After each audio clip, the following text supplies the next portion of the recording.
for it. I'm Amanda, and I'm here with Cami and Annabelle.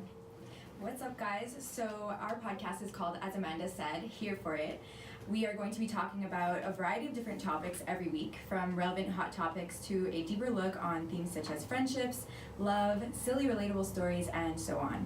So that being said, I'm going to pass you on to Annabelle, who will start us off with our very first topic for the very first time. Hi guys, so I know it's week 4 of college and I should be studying more, but I found myself having a Netflix problem lately, and because of the Netflix problem, I think that I have more to talk about than, the actual things I should be talking about, like my studies. Yeah, so I don't know if any of you I've watched You, it's all over the internet, and memes are all over the place, which is one of the reasons why I watched it, because I wanted to understand the memes. Mm-hmm. So what were your thoughts about it? I have a lot of thoughts, but I want to see how you guys feel about it first. I literally have been waiting for You to come out since I think end of summer. First, it was just because Penn Badgley was in it. I was like, what's going on? Gossip Girl. Yeah, That's Gossip Girl. Dan Humphrey. And They were advertising that for a really long time. yeah, really. Yeah. It was supposed to come out in October for Halloween, I guess. And then it was like January, and finally it was out. And I binge watched it in like a whole day. That's dangerous. That was my problem. So I did it in 2 days and I thought it was healthier, but is it really? I don't think so. No, definitely not. But okay, there's a big problem with this show. As much as it might be entertaining, for like that first little bit, it's definitely problematic, and I think that's something we definitely should talk about. But it was like really interesting. What I liked about it was like it was really psychological, and it played with it because like it follows Joe, a manager at a bookstore, and spoiler alert for anyone who hasn't seen it, by the way. Well, this is your fault at this point if you haven't seen it. I just want to say that. Without revealing too much, he's basically a stalker. I know we can reveal. They'll be okay. We'll reveal, I guess. So watch out. So he's a stalker, and he meets Beck, who starts flirting with him. But the moment he sees her, she's basically the love of his life, and he has to have her. And what's so creepy about the show is that technically, from an outside point of view, without knowing the stalker bit, he's kind of the perfect boyfriend. He's very supportive. But I understand what she's trying to say. Absolutely not. If we cancel all the watching through the window and casual Facebook stalking, if you don't know what's going on in the background, then you would definitely say that. Exactly. He's your typical nice guy. Yeah, definitely. I guess watch out. Yeah, but I guess because the show shows us like what's going on in the background, then right off the bat, your average person would know that there's something wrong there. Yes. Yeah. There's a bit of a creep mood going on with the stalking and the following her around and getting to know like every detail about her through her social media, which is another really problematic thing. Phone. Yeah. Oh, definitely wrong. Definitely. And I think the way he analyzed her, at first I was like, oh, this is so smart, but then it got kind of condescending. It's not like you don't know how to do this, Beck, but I'll do it for you. Oh, that's weird. Clearly you cannot do. It's like, no, I can't deal with that. What you gonna be with somebody who doesn't know how to do anything? The whole thing was, to me, I was like, okay, so he's just really analyzing her, and then his voice just became more and more. I don't know if he actually said these things out loud. I think she would have loved them less, because he thought. The thoughts he had about her were not that positive. Like, you can't pick friends right. You don't know how to do this. You don't know how to do that. You need help for this. Your house is a mess. The bed is this. Oh, we'll fix this later. And it's kind of like he was... That's why I wasn't like... He probably hasn't fallen in love with her, because he kept thinking about fixing her. He can't be in love with her. He's obsessive and... Controlling. A psychopath. Like, the things he does, like, he liked her friend Peach, which, first of all, I don't... What is that name? But anyways... And there was like Peaches and Peach. I'm like, what is it? Because she was like, I'm going to Peaches, and then she said Peach. I'm like, so which name is the real name? I think it's Peaches, like, apostrophe S. I feel like that's such an unimportant detail of the show. Actually, I want to know, because why would anyone... Okay, I'm going to Google to see. Wait, I want to bring it to, though... Okay, so we all watched it. Yeah. We all agree that we see what is wrong with the main character. But I want to bring it to... Because I was looking on Twitter afterwards, and I feel like this was inevitable. It was all over social media, and we were seeing it. So the problem here was that girls were tweeting Penn Badgley, who plays the main character, Joe. Yeah. They were tweeting him and making comments that were just very disturbing. And these are probably, I'm assuming, younger... Okay, let me not assume that they're younger girls, but they're probably girls around our age. Yeah. And they're tweeting things. So I'm going to read you one that I found. I won't call out the names just so that we don't, make You can find them online. Yeah, you can find them online for sure. But so for example, there was like one, I guess, that wasn't so out there, but one girl tweeted, "Finally finished You on Netflix. Am I the only one that kind of really liked Joe?" Okay, so that starts off the the little problematic comments. But then we get into deeper things like, let's see here. Is it just me, or is Joe in the Netflix series You super hot and totally someone I would date? Be right back, calling my therapist. Oh my god. Okay, well, the ones I found, Penn Badgley had something to say about that, which I'm glad, because it's problematic. But someone had tweeted, said this already, but Penn Badgley is breaking my heart once again as Joe. What is it about him? And his reply was, a murderer? The sarcastic, like, why don't you understand what's wrong? Yeah. Did you guys see the video that he made though? No, I didn't see it. He filmed himself because he was like reading all these tweets, and he said, "Wow, you guys finally love me. It took me to kill people to get there." That's crazy. And then people were like, "Oh my god, this is so Dan Humphrey." Still trying to fit in New York, but literally he was like, "Oh," because the video started by him like smiling, like, "Oh, I'm glad you guys watched the show. Took you a lot to love me. I have to literally start killing people for you guys to love me." And that kind of brings out the problem with girls liking that bad boy, But where's the limit? Where's the line between a clearly because it wasn't a bad. There was murder and torture in this. I'm like, are we really going for those kind of guys? Because I want to know. Apart from the murder part, like, that's like. But it's a big thing. It starts right in there. There's a box, and there's the so many little boyfriend things that made it so problematic to begin with.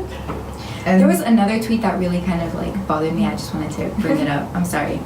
So I feel like I've read that one because I just have. Do you feel the vibe coming up for me right now? Yeah. So this one girl writes, anyone else watch You on Netflix and think, damn, this guy is really sexy and he's sort of solving this girl's problems. I think I could use a Joe. In what way has he solved her problem? I'm sorry. That is just ridiculous. I did not see that. I think he solved her problems the way he thought she needed to be. Like it's like in his own.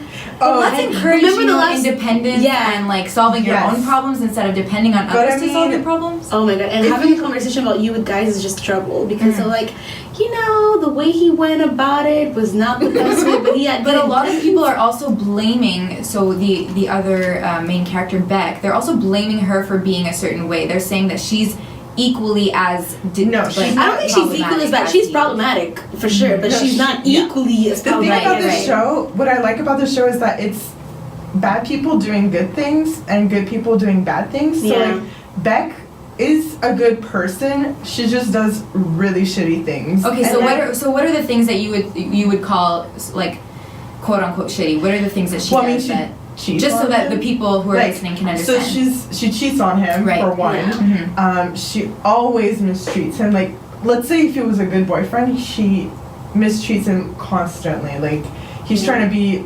supportive, and then she like lashes out, and then comes back, and she's like, "I'm sorry," and so they're get together again. Right. Shitty in that sense. I mean, his shittiness is a little. And then she's lying a lot. Like she would say, like her dad being dead to everyone, and then her dad is definitely. So there are a lot of underlying. Spoilers. Oh, they know now. It's all spoiling going around. Yeah, I think you definitely know the entire show. Yeah, at this point you know what's happening. So I think that it was good that it was that way because I think a lot of shows make it way too simplistic where it's like super nice girl, nothing to just no reproach, perfect, and then this mean guy come around and then all these bad things happen. So I think that they've made her, I'm not saying human, but I think at least it's not this like snowflake persona that they always have. And I didn't like her, but it's because in general I don't like those kind of like her as a character, but I don't think it excused what he did. Right. Because a lot of people are and I trying think to that's figure the out point that we're trying to make here.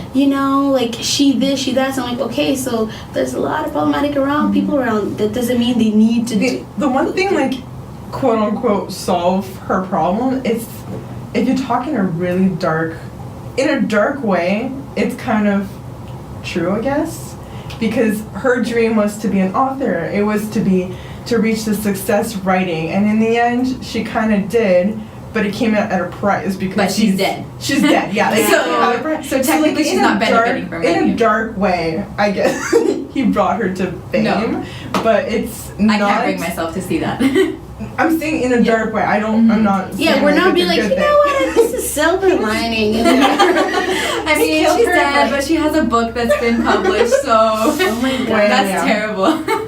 No, Just for see sure. Peach and like back on the other side arguing about this. If you would have listened to me, we'd both be alive. Look Oh at my this. No, for sure. And No. like, But Peach though, it's like you had like two devils just playing in his life.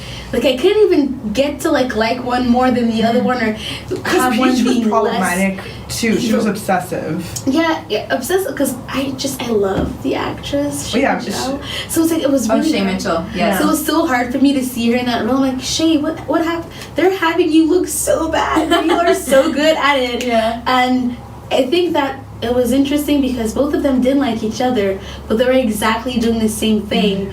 And Different levels. exactly. Well, obviously, Peach was not killing people. But she was snapping pictures of Becca. Yeah, and she was pretending to be like suicidal and all these different things. And I was like, it's crazy because I think to a certain extent we do all know someone who's kind of like that, but not that overboard. I've known girls in high school all my life that whenever guys would drop them, they're like, oh, you know what, I'm gonna kill myself. And I'm like, don't play around with that because this is not even funny. So I think that's where she lost me. I was like, suicide is an important thing, and let's not joke about it. Yeah, I definitely agree with that. So right now we'll go on a short. Our very first break ever on our podcast. We're going to take a short break, and when we come back, we'll continue the conversation and lead it towards another very problematic topic. Hello, and welcome back to Here for It in Montreal on CJLO 1690 AM. So we're going to continue our topic on problematic shows on Netflix and shows in general. I think that we all agreed have some problematic issues that we want to talk about. So just before the break, we talked about Joe Goldberg, who is the main character in the show You, and how he pretty much manipulates and takes control over the other main character, Beck, and in the end, spoiler alert again, ends up murdering her. So we agreed before the break that this is definitely something that is problematic. Yeah, it's not boyfriend behavior. Okay, so speaking of problematic topics and Netflix shows, I don't know about you guys. Have you guys watched the Ted Bundy documentaries? I watched it, the first episode yesterday. Right. I kind of, to be honest, what I knew of him was like he was the charming serial killer, which is crazy, and like he's growing more like in the spotlight now just because of the new movie with Zac Efron. Oh my gosh. Which that's a problem. Which is a problem, but at the same time, he's supposed to be a charmer, so who else to play him other than Zac Efron? And I think that's what's the scariest part of it all is that it's he's gonna charm us, like probably. I'm not watching the movie. So what I was Annabelle's not. I've decided that I was not gonna watch the movie. No, okay. So what? Just to kind of frame the topic. Zac Efron was chosen to play the famous, I guess you can say, infamous. Yeah, that's a better word. Thank you. Ted Bundy for the movie, and people are talking about how that's problematic because Zac Efron was the heartthrob of our teen years, or at least one of them. You know, everyone knows him from High School Musical and some Nicholas Sparks. Wait, didn't he? Yeah, he did one. He did one of the Nicholas Sparks. Charlie St. Cloud. Yeah. Yes, that was a great film. Bringing it back. So he's going to be playing Ted Bundy. I think they released it already. Yeah, the trailer. I haven't watched it. The trailer I felt almost looked like a rom-com, and it's more like I think that's what upset people the most. Yeah, and it was just more like how his wife is gonna deal with this, and I don't know. Maybe we'll see how the movie plays out, but I think the rom-com angle is again that's what's scary about it. It's just you're watching this as if it's a romance and it's about a serial killer, and on top of it it's a real one. But yeah, that's the fact that serial killers have like a fan base is just it's weird. It's weird. Yeah, it's like, wrong. Why? Yes, exactly. They released a documentary on like the 25th or the 30th year of like his death. Like an anniversary. Yes, because I didn't because the last episode they tell you the date that he died, and I was like, whoa. isn't that the thing that they No one cares. Because no one, I don't want to calculate things because I watched it in one sitting. My mom, who actually FY cannot listen shows, she literally would watch it and be like, okay, I'm gonna just boil water. Okay, I'm gonna call this person. Randomly. And then she sat through the whole thing, Wow. and she doesn't even speak English, but she was like, this is messed up. I gotta know more. This is messed up. She didn't like him at all, but she Right. I'm not saying she found him funny, but she was like, how could everyone find that attractive? She was like, I don't get how these people thought that this was an attractive thing, because to her it was like, he just looks crazy to me. Because when you watched the documentaries, I knew of him because I read a lot about serial killers, but I didn't think he was cute. I think my tastes are just different. I would look at it and I just be Not like, your style. I'm like, yeah, I guess you guilty. Just go in. Like I didn't feel for it, but I think that a bit like we talked about the Joe and all of these different things. People like to think like, yes, he's a bad person, but for me, he wouldn't be a bad person. Right. But then you die anyway. So I think, and a lot of women, young girls would go to the trial and be like, he just doesn't seem like a serial killer to me. He's so nice. He doesn't seem like he's mean. He doesn't seem like he would do anything to anyone. And I'm like, you can tell this man is like he's ill. He's not well. Right. But I think it's this if we're not gonna like go like murder-ish, a lot of girls, I don't say that it's a self-esteem thing because I'm not a psychologist. I don't know how that works out. I've had maybe that when I was in high school. We like someone, like it's a bad boy thing. I think it's been marketed to us like the guy who's mean, but for you he's gonna be good. The guy who hurts other people, but for you it's gonna be protection. Yeah, like, for some reason. Yeah. We've seen this since high school, the whole like Twilight thing. Yeah. How is Edward Cullen a good boyfriend? He literally would watch her sleep, like break into her room. So and watch her sleep. how long do you guys think that? Maybe we're just realizing it now because it's becoming a very popular topic. Yeah. But how many shows have we watched that have this recurring theme of and I don't want to pinpoint, the male versus female thing. Yeah. But I just want to talk about what's real and the fact that they have put male characters in this type of situation, in this type of because they know it's Right. like a reflection of reality. It wouldn't work if it was some girl, because I think girls in general, if you read through someone's text, if you stalk, then you're crazy. You're just crazy, and I don't even have extra words. They just call you crazy. But I think for guys, even in rom-coms where like guys would send you flowers every day, show up to your job, talk to your friends, it was always spinned as this romantic gesture of like, oh my god, can't you see how much he cares about you? He's going through all these extra length for you. It's like, I didn't ask for none of this. But God forbid a girl would do some little snoopy around to find out about you. Oh, she's nuts. Why is she talking to people about you? This is crazy. So I think that it was a bit kind of like repeating what they had already seen, and it became so ingrained in our heads that I'm not saying we didn't see it, but we're like expecting it. Right. Let's say when we found the Diamond was Gossip Girl because he wanted to be with Serena, none of us were like, oh, that's messed up. We're like, Yeah. okay. We overlooked it, is what you're saying. Okay. But in real life, you create a whole website, get everyone bullied because you want to date one person. It wouldn't make sense if it was a girl. Would call her bitter, would call her crazy. But because it's a guy, you're like, wow, look at all he's done for this one person.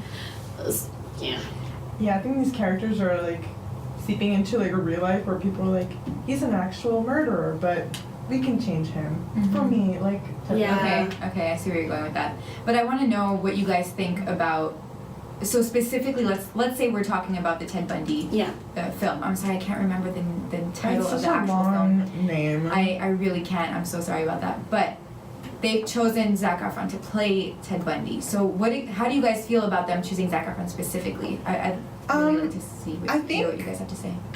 Okay, physically, he kind of looks. The way that they've dressed him up. Obviously, like he's dressed like him, and he has like, it's like he has same features. In that sense, they did a good casting. Also, if he is a charmer, if he was known to be a charmer, like obviously you have to portray him with a charmer, someone who can play that. So so those are the two arguments that are right now that I've been reading about. So people are saying it's definitely wrong that they're putting someone so attractive to play such a infamous, dangerous person.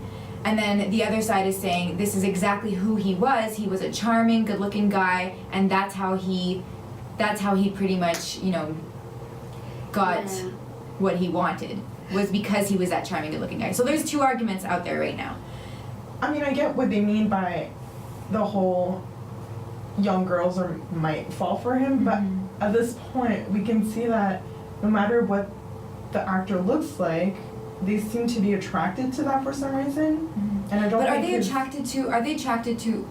I don't think they're attracted to what this person is doing. No, obviously not. Right, but like Annabelle was saying, there's this bad. Yeah, there's this fantasy. I think it's the watching this person care so much about the woman that they're doing all these things, and but it's this whole like, oh, I wish someone was that crazy for me, and it's not like in your head, because the day someone is that crazy for you, you don't want any part of it. He wasn't doing that for any woman. He was just doing that for himself. That was more for Joe Goldberg. That he was, you know. But that's because we saw it. Right.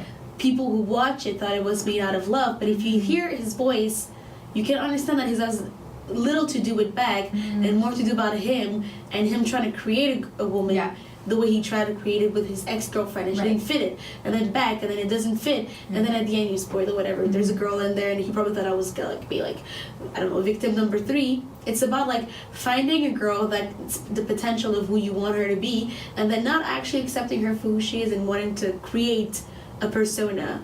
And I think that the difference between Joe and Ted is that Ted just, I'm not saying that he didn't have, we don't know what the relationships were with the victims, because a lot of them were like Jen Joe.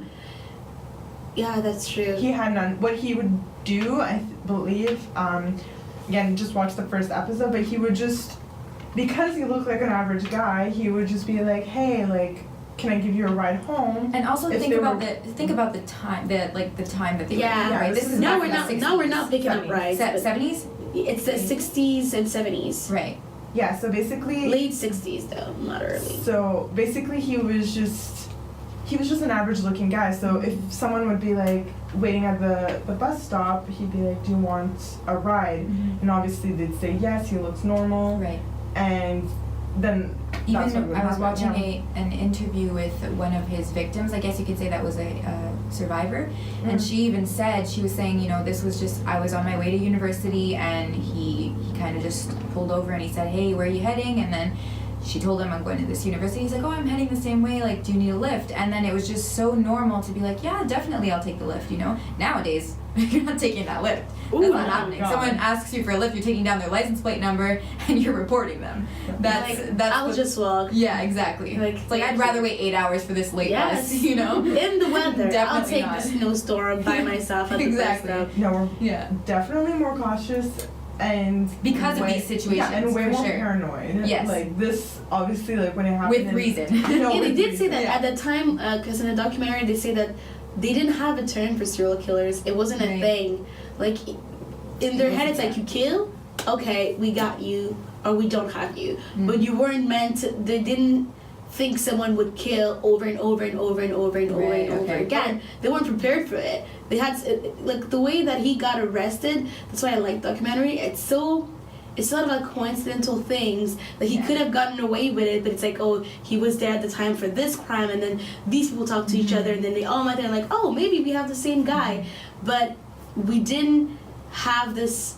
I'm not saying that no one thought maybe someone's gonna go crazy and kill a lot of people, but it wasn't a thing. So I think that's why people were not that afraid. Like, okay, 2 men died, but this guy is picking me up. It's probably not him. For me, if there's a guy in the loose and you tell me that he's killing college girls, whoever asks me for a car ride is a no. But I think that at the time it's like, oh, wasn't a thing. Someone died. It's not like someone's gonna die again. Okay. Yeah. So, yeah.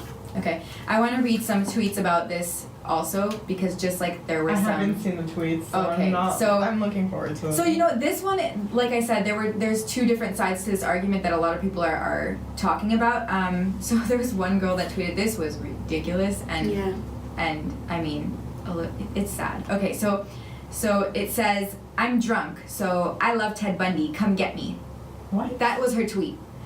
Obviously, I'm not going to say names there, but... Oh, she probably needs to be named. So someone needs to help her. So there are tweets like that, and then so someone else says, let's see. So my sister tells me Zac Efron is starring as Ted Bundy, and after I watched the trailer, in an angry voice I said, "Damn, now I'm in love with Ted Bundy. Thanks a lot, Hollywood."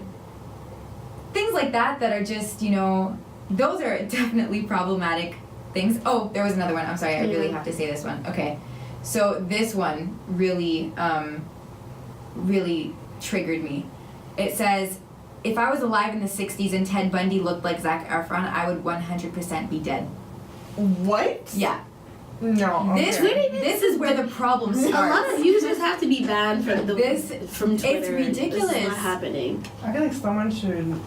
It's crazy. And you know, I was talking to some friends in class about it today. Well, actually during a break in class. I'm a good student and I don't talk during class. Okay. But You can. no, but I was talking to some friends about it, and they were saying, you know, oh well, it's just a joke, you know, like people need to be a little bit less sensitive. But you know what? Even if it is a joke, there are times where you can joke, and then there are times where it's too much. I also don't think they're all jokes, to be honest. And I think that this is like I think that some of them mean it. I don't think it's like, oh ho ho, now he's there, I'm not gonna. Yeah. And also, I think because, like you said, there's two sides, and I'm a really like black or white person. I'm like, okay, either I'm there, I'm there. I'm like, I don't know what gray is, except okay, I enjoy a lot of it, but I mean, like in terms of gray areas, I just don't know those. So I watched the documentary, but I was like, I'm not gonna watch the movie because the way that the movie is being set up and the way that people are responding to it, I just feel really bad for anyone who still has leftover trauma from what had happened, because it's been 40, 30, math's not my thing. I'd say 30 to 40 years. Right. So some people are still alive or in mourning. Well, parents, for sure, yeah. Parents, survivors, and I think that it is one thing to have a documentary made out and like okay, but then to have a movie and to see everyone mocking the person who tried to kill you or mocking the person who actually did kill your daughter, I think that I don't know, the movie I don't know because I haven't seen it, so I can't say what it's gonna be about. I'm hoping that it's not gonna be too much about the relationship, because as much as they could try to make it about, it wasn't a big part of his life. Oh, no, for sure. Because the documentary focused on the tapes where he talks like for hours, and he barely mentions the women he's been in love with. He talks about two girls, one which he wasn't with most of the time, and she had a child, and they were together, and then the one he married in court, the one that he asked to like, would you marry me, while he was interrogating her, and. He was, because you guys know that he was known to like show up to his hearing and pretend he was also a lawyer. So then he asked to be his own defense, although he had defense with him. He'd be like, he showed up with boxes. He wanted to be a lawyer, and because he didn't get into law school, he took it very personally, and he was just. But he got into law school. He just got into a lousy one. He didn't get into like day law school. That's he didn't get into a night law school that was not super like serious, because he missed his graduation to the court hearing, and he really wanted to be a lawyer. But like okay, I'm going back to the girls. The women in his life, the one that he shared personal relationships with, have almost no play into whatever he's done. Like either the first one was like, I don't know, I barely saw him after that time, and the last one was married and they had a child, but there was like this tiny portion of his life. So I think it would suck for them to have made a movie where the romance took more space than the actual atrocity that the person he was. I like that they picked Zac Efron because, like you said, it is kind of like love to hate thing. You don't want to see him in a bad position, but I think it crosses with how no one wanted him to be a murderer. His family didn't want him to be a murderer. The media didn't want him to be a murderer. Even the judge, if you watch the clips, sympathized with him. He was like, yo, I know you did it. I'm just sad because I like you as a person. Yeah, like the journalist who, in the first episode, he was saying that he actually shared a lot in common, but like superficially. Yeah. Like they grew up in the same town, they moved in the same, like they literally moved from the same state to the same town. Yeah. They had common acquaintances and friends in school, and it's just the fact that he was literally the everyday, an everyday guy. Yeah, and he also, had a problem with admitting that he did it, even on death row, I think. And the only way they got him to like talk was because they're like, listen, because you're such a smart guy and you're like really into psychology, explain to me why this murderer would have gone on a killing spree of these women. And that's when he started talking in the third person. In the third person about which himself. is like, I didn't know that. Really insane. And it's insane because he doesn't admit to him killing anyone until the very, very, very, I think the last 24 hours of his life. It's when he's like, okay, I did it. Well, yeah, well, that's the thing. They had a one-on-one interview with him. 24 hours before he was going to be executed. And people think that he didn't, well, experts in the documentary think that he didn't do it just because he wanted to be set, like his truth to be set free, but more like he thought that would buy him more time, that people would be interested in him talking, so they would be like, no, let's delay this for as long as he's telling us about these things. But it's like, no, you've been scheduled. He was also really interested in fame. That's what he wanted. Yeah. He loved the spotlight. And I think if 24 hours before his execution he said something, I think it was partially because of that. Like, he's going to go out with a bang, and he's like, yes, I am the murderer, and I'm not going to tell you why, but, like, this is it. But and he was he dies. so weird, because on his way to death row, he was in a minivan with the person who he was with, and he told the person, like, I'm going to kill myself. I'm not going to let them kill me. And then the person... But he was a documentary? Yeah, but he was holding a Bible, and then so the guy tells him, like, if you really believe that, you know, if you believe in your God, you've already killed a lot of people, and I think suicide is also murder, so would you want to show up and have to say that you've killed... Because he had admitted to 36 people. Okay. So he's like, do you want to show up and have the number 37? You're already in trouble right now, so you might as well, like... you know, keep it together. Yeah. And then Ted smiled at him and was like, oh, you always know the right things to say to me. And it's kind of so weird.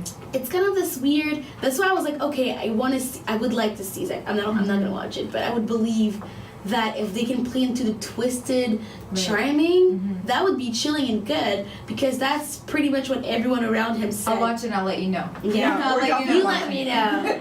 But I was just afraid that it was going to be something else. That it was going to be about the woman, and I was like, no. It's crazy though that he's become a meme. Like, my sister sent me this, literally a meme the other day, and I didn't realize it was Ted Bundy, and I laughed because I thought it was funny, and then I was like, oh shit, this is an actual quote. And it was just literally him in the interrogation room, and he asked the man, he's like, do you want to hear a joke about ghosts? And he's like, I really don't. And he's just like, that's the spirit. And I love puns, and I started laughing. And then I felt really shitty about myself, because I was like, did I just laugh at a murderer's joke?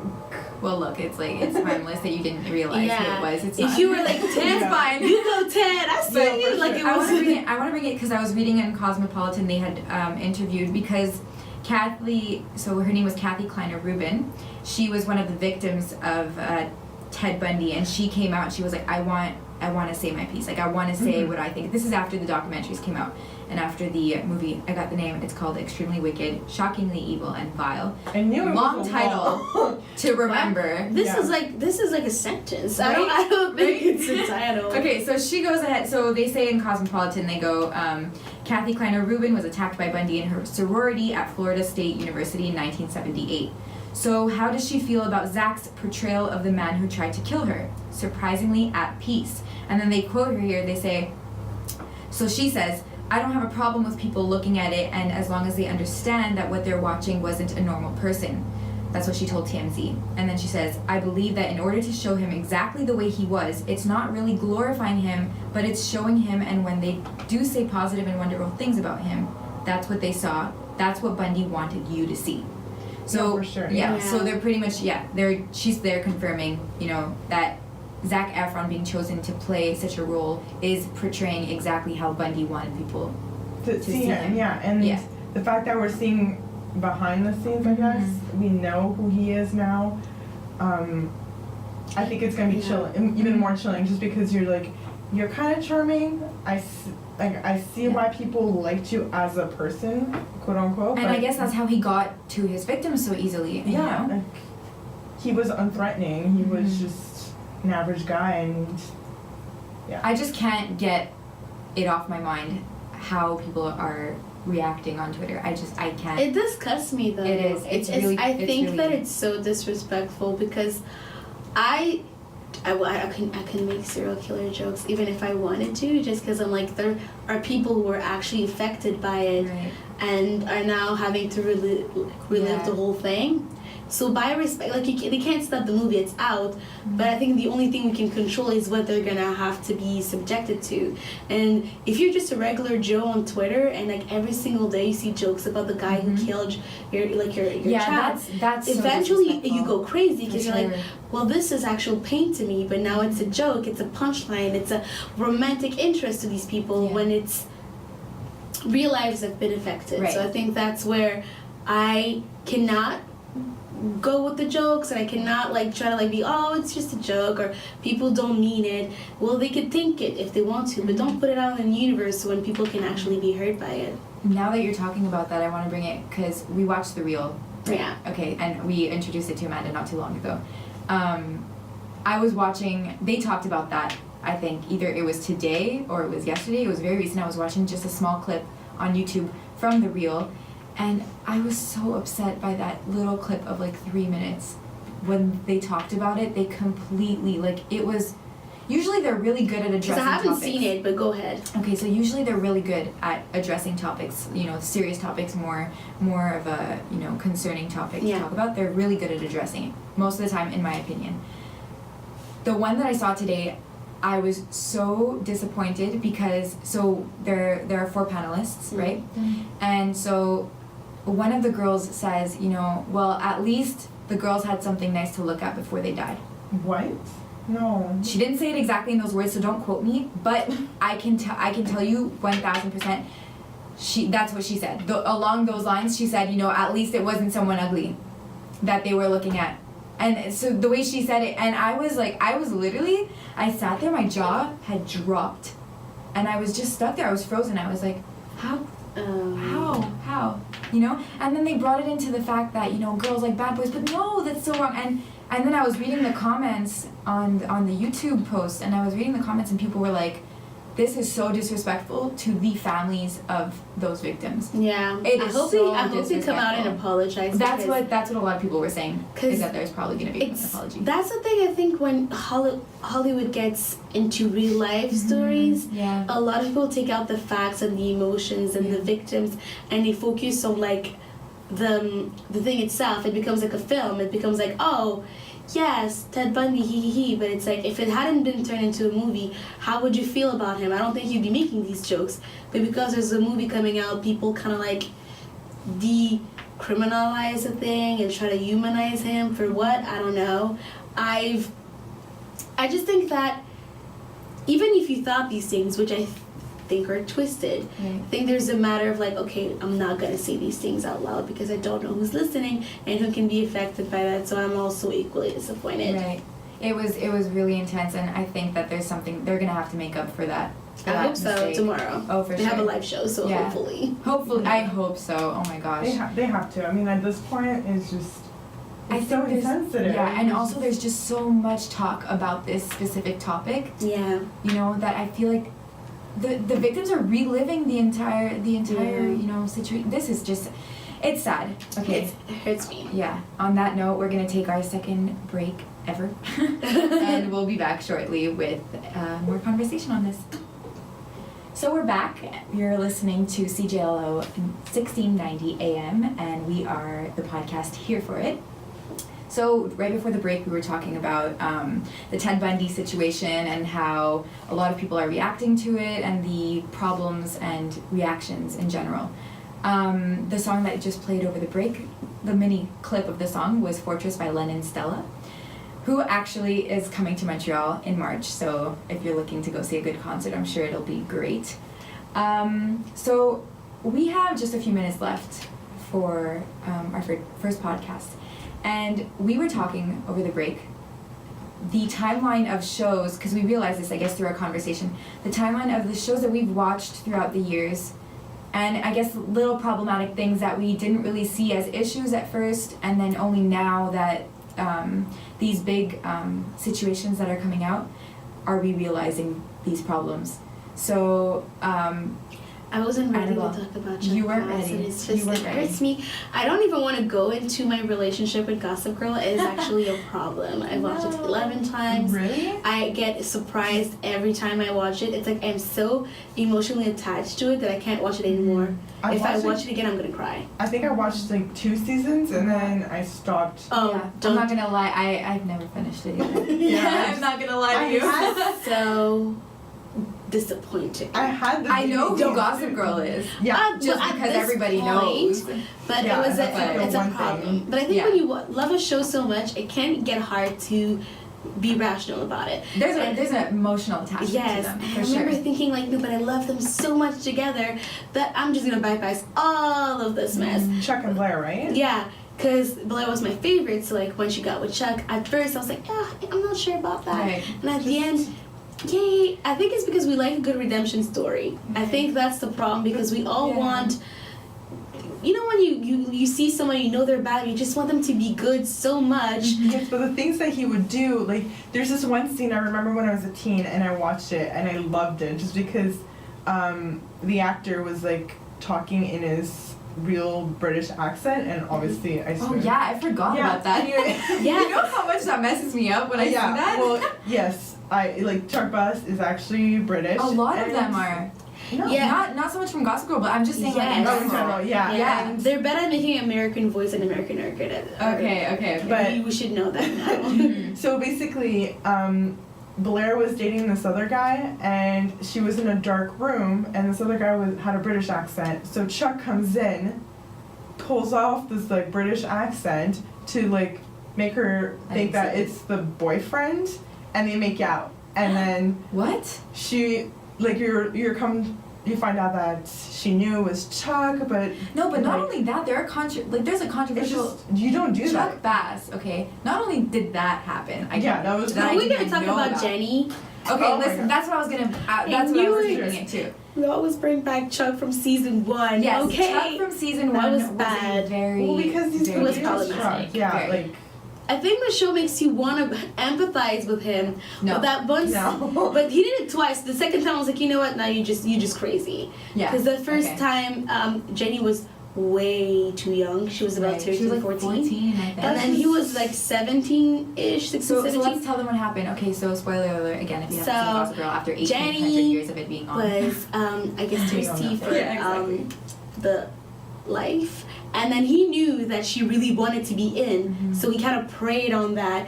And she had no friends at the party, Right. and she was an outsider, so he asked her if she wanted to come on the roof so they could talk. Jenny was like, oh, kind of suspicious in her head, but she figured, well, he won't hurt me. And also, she probably knew, like, you know, he hangs out with, like, He's my the- older these brother people and people, everything, yeah. He So- didn't hang out with Well, like, they were all in that same, like, Kind of circle. Yeah. Yeah. Just They're wanted like to on be the one of the outside, just kids. still on the Just not known. lines. And then when they go on the roof, he's trying to get her to drink. She's not really drinking with him, and now he's like trying to kiss her and touch her, and she's trying to push him away, and then he's pulling closer. And hadn't it been from her brother showing up, we don't really know what the course of the night would Well, have been. actually, like I read the book. Oh, yeah. Yeah, I Yeah. read the book, and I think it goes a little There's further books? in the book. Yeah, it's. Oh, I don't read There's the a books book. because it would just be no. No, I I'm so remember in lost. high school, one of my friends gave me the book, and that scene went a little further than in the show. Okay. So yeah, Chuck Bass is, to say, she's just a terrible person, and it's just so sad that teenagers were rooting for him, and like me. But they made included. it so easy. I'm telling you because I've watched it 11 times. Oh my And gosh. 11 times, there was never a time where I was like, oh, you are little bastard. Like, I'm telling you, and again, it's the way they do it and they use a guy. Because guys, when they have trauma, then you kind of like excuse whatever they do. Okay. But girls, when they have trauma, it's like, oh, why would she do that? Because Serena, it's like, if we're going to talk about female and male, Serena also had issues of her Right, own, like right. a distant father and stuff like that. But whatever she did, there was no pity from both girls and boys. We were like, oh, Serena's crazy. Why would she do that? She's a bad person. But Chuck, no mother in his life, bad relationship with his dad, unsure about the future. excuses it all. That's why he's messed up. That's why he has a relationship. So I think we empathize with the broken bird and the man, but we just devilize women when they have baggage. So it played out well because as the season go on, I don't know if the writers knew, but I think they knew, we can't sell this guy if he stays this way. The show's going to be a mess because everyone's going to want this guy out. So by season 2, his dad dies, so then they just kind of like spin off this whole he's depressed, he's sad, and then after that he becomes a good person. A good person. Wait, his dad dies? Well, Fig dies. Okay, that's what I thought. I was like, I thought he was no. there. But that's the thing. He dies. Says the girl who never actually watched the entire series. Because we don't know he's not dead until very late. So you are meant to forget about the season 1 because so many bad things happen to him after that. You're just like, oh my god, another bad thing. It's like, wait, but you're a bad man, so obviously bad things should happen to you. That's the thing, though. They do make us forget about season 1. But another character who is problematic, but this time he's from another show and who's not as obvious, let's just say, as Chuck Bass, is Ezra from Pretty Little Liars. Okay, so this is a teacher-student relationship you're talking about. Basically. They're both at fault for this. I wouldn't say he's at fault only. I mean, yeah, he is. He's definitely at fault, but I'm saying so basically what happens is that Ezra is a 23-year-old out of uni. He's think about how that started, okay? If I can just jump in there for a second. So they met at a bar before the school semester started. Yeah, sure. And she lied to him about her age. Which is fair, I think where Amanda's coming from is that the second he knew that she was underage, no, you're right. That's when he should have actually ended it. For sure. But he did not. No, it was basically he tried to end it and then weakened and came back to her. So basically throughout the whole series they're on and off. Okay. And I think he was threatened, someone threatened him to get him fired. He still dated her, and then in the end I think they live happily ever after, but it's all forgotten that they might be from the outside, if you count the actor's actual age, they could be a cute couple. But if you consider the fact that she's a 16-year-old dating a 23-year-old who is her teacher, that's just there's the problem. And then they make it just seem they have to face these problems in their relationship, and then they'll grow stronger. But that's not just a small problem that you can go over. It's I feel illegal. Can we have an example of a show you want to share with us? Then I want to. I like that. That's when I lose words. Oh my gosh, so I guess one of the shows that I can think of is I was saying Buffy the Vampire Slayer. Yes, which I guess Annabelle, for me Buffy is the one where I'm just it's my that's your baby. Spot. That's your just baby. I rewatched. And they knew they would make us like that. Right. Yeah. Well, the thing is that I initially rooted for Angel. If you don't know, obviously I'm sure most of you know what Buffy the Vampire Slayer is. Yeah. It's about a teenage girl. She's a vampire slayer, and throughout the series, she falls in love with first Angel, who is the tortured vampire who has a soul. And he wants to be good, and they fall in love, and he's genuinely a good guy, except when I think he loses his soul, he becomes completely evil, and atrocious. And then later on in the series, in the 7-season series, she falls for Spike, who initially started off as the bad guy, and then fell in love with her, and in the end tried to become good. So where was that scene that was really intense? This is how many times I watched the show. It was in season 5. Exactly what episode I cannot tell you anymore, but so when he finds out he loves Buffy, he decides to forcefully show her that she loves him too. And they make it show that he was out of control and he didn't mean to, but he tried to rape her, and it was in the washroom, and she had a bruised back because of it. She felt. And people were still rooting for him afterwards? Afterwards, a lot of people rooted for him, and it's so sad because by season 7, when, spoiler alert, I'm so sorry, he sacrifices himself for the greater good, you completely forgot about that episode, single scene in season 5, including me. Like, I was just like, it's Spike, he's changed, and okay, you forget about it. And so that's something, crazy. I guess that's the general theme for this entire talk, was the fact that people are just forgetting the bad. Or like you don't forget, you just kind of like the charming put it under the character is rug done. and then kind of like focus on the things Yeah. that make you comfortable with the person. But, yeah. And Yeah. but So what for example, sorry, go I ahead. was just gonna say, but the thing that I can say is that I'm happy that looking back at it, I know where the line is, and if I would rewatch it, I'd probably not. Right. Fall You for would it see again. where the wrong is. Yeah, I would see. Definitely. I would probably like the character as a character, just Right. because I'm a writer and I like characters, Right. but not as a person. Right. So looking back now, just to Wrap do it up sweetly. wrap up, yeah. Yeah. So we had Joe Goldberg, the murderer and Total manipulator creepy. and creepy stalker. Then Watch the Ted show. Bundy, who is also a crazy psychopath Yeah. In real life. in real life. Sociopath, Then you have the psychopath, characters but- that we grew up watching And loving. yeah. Yeah. You know, this like, despite all of the things that they did. So you had Spike from Buffy the Vampire Slayer. You had Ezra Fitz and Arya from Pretty Pretty Little Liars.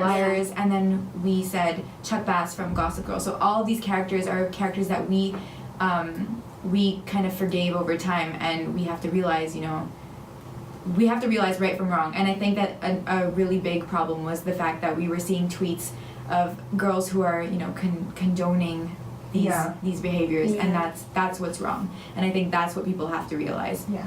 And kind of educate your peers, you Mhm. know.